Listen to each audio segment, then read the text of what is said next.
გენეტიკური კოდი ჩვენ ბაქტერიებს, ბაღლინჯოებს, მცენარეებს, ბადრიჯანს, სიტყვებს, არცის ყველას გვაქვს ერთი ეს. ანუ ამბანის სიცოცხლის ერთია, ეს 4 ნუკლეოტიდის გვახსენეთ ნუკლეინმჟავების და ენა ეს როგორი თარგმნება ამ 20-ნაირი ამინომჟავის თანმიმდევრობაში, რომლებიც ფარავენ ყველა ფუნქციას, რაც სჭირდება სიცოცხლეს. კი და პრინციპში ამ რაღაც მხრივ ლოგიკურიც არის, რომ ეს ამბანი, ფაქტობრივად 4 ნუკლეოტიდისგან შემდგარი ამბანი სწორედ 4 არის და არა უფრო მეტი. ანუ რაც მეტია რაღაცის რიცხოვნობა, მით მეტია იმის არასტაბილურობის რისკი, ან მისი დაზიანების რისკი და ასე შემდეგ, ხო?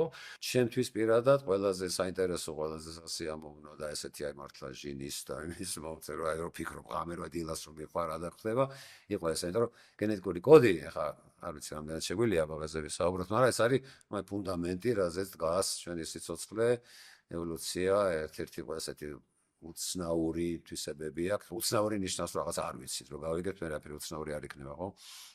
ევოლუციის კვალი არ აჩანს, აი გრიკმა დაარქვა ეს გაყინული შემთხვევა, frozen accident ქვია, რომ აი რაღაც უცებ ცხადია ხა ევოლუცია მიდიოდა, ამან იმდენად აჯობა სხვა ყველა ვარიანტს, რომ იმათი კვალი აღარ დარჩა, მარტო ეს ერთია, რომ უნივერსალური.